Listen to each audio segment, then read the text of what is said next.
자, 또 시작할게요. 학생 여러분 안녕하시고요. 좋은 아침입니다. 교과서 66쪽을 펴시면 무슨 내용이 나와 있습니까? 상대 습도 하는 내용이 나와 있습니다. 상대 습도. 보통 잠시 빌릴게요. 기본적으로 생각을 하면 습도에는 두 가지가 있어요.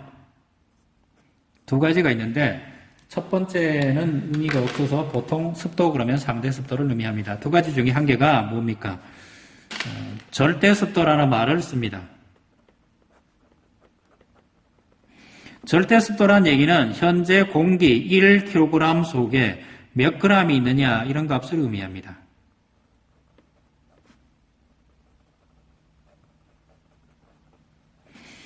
공기 지금 몇 g이 있느냐 이건 의미가 없어요. 의미가 없다는 얘기는 이거 가지고 건조하냐 아니냐 이렇게 따질 수는 없고요.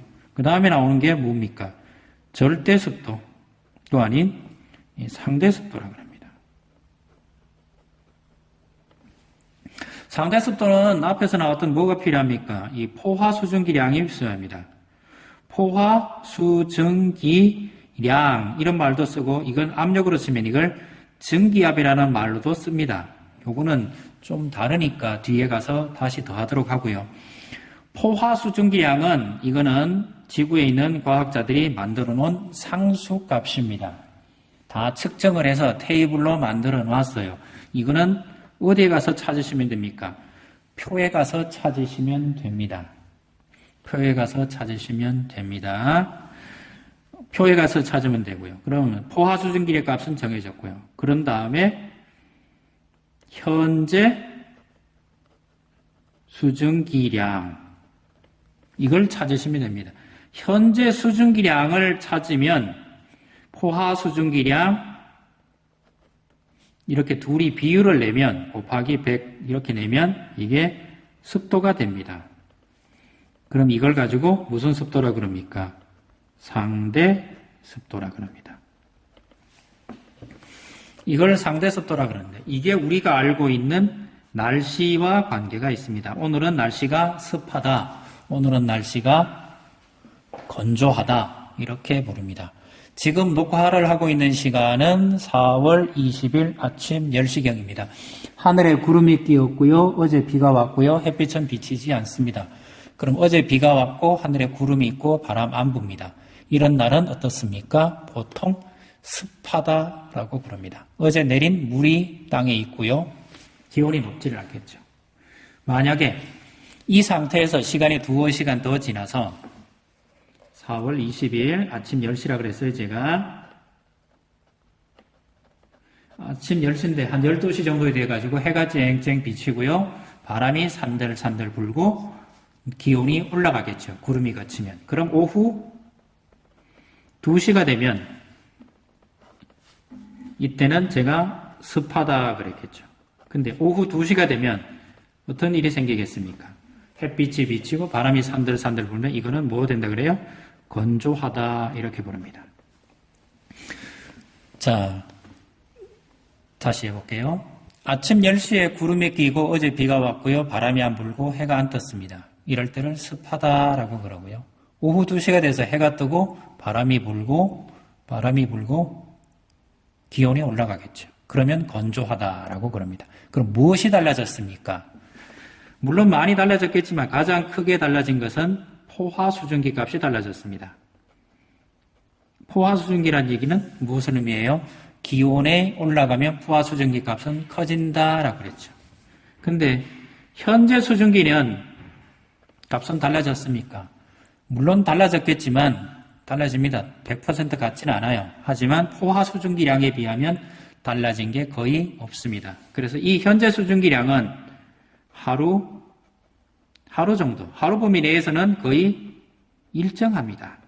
포화 수증기 값은 누구에 따라서 달라집니까? 기온에 따라서 달라집니다. 그러면 우리 교과서 67쪽이 설명이 돼요. 이 그림입니다. 이슬점이 똑같다는 이야기는 이거는 현재 수증기량입니다. 습도가 기온이 달라진다는 얘기는 이거는 뭘 의미하는 겁니까? 이거는 포화 수증기량입니다.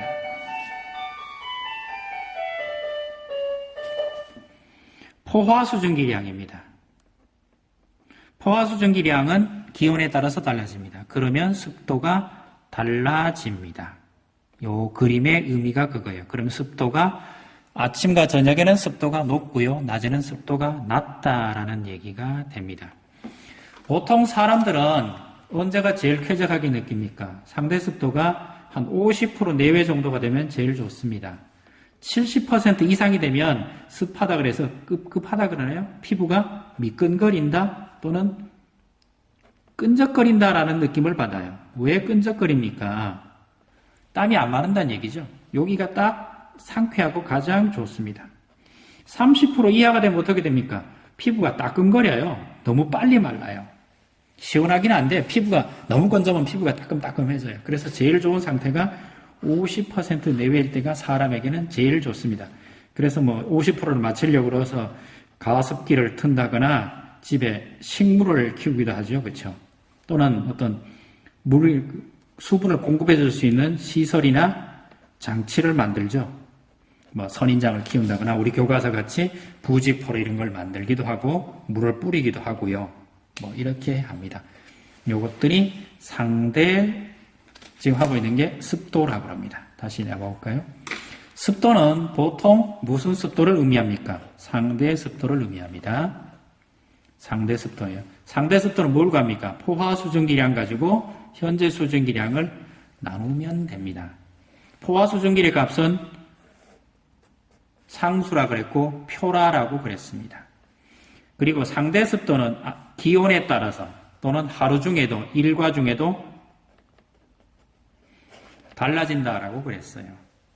그리고 습도는 요럴 때가 제일 좋다라는 추가 설명도 했습니다.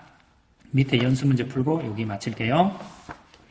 현재 기온에서 포화 수증기에 대한 현재 공기 중에 포함된 수증기의 백분율 이건 무엇입니까? 습도 또는 상대 습도 그럽니다. 기온이 높아지면 상대 습도는 내려지고요. 기온이 낮아지면 상대 습도는 올라갑니다. 여기는 down 그러고 여기는 up 그럽니다. 습도가 높은 날이 지속되면 곰팡이가 쉽게 생긴다. 곰팡이 범식을 막기 습도를 낮추는 방법은 어떤 것이 있는지 설명해 보십시오. 곰팡이는 습도가 높거나 습도가 낮다는 얘기는 포자가 번식하는 데는 물이 필요하거든요. 그럼 물을 없애버리면 되니까 제일 좋은 거는 환기를 시키면 제일 좋아요. 또는 가끔 난방을 해주는 것도 좋습니다.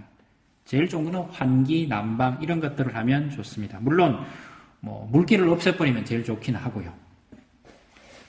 물기를 없애려고 그러면 환기가 제일 좋고요. 난방을 해주는 것도 괜찮습니다. 자, 또 다음 페이지 보도록 할게요. 다음 시간에는 또 다른 걸 해야 되겠죠? 자, 오늘은 습도 얘기까지 했습니다.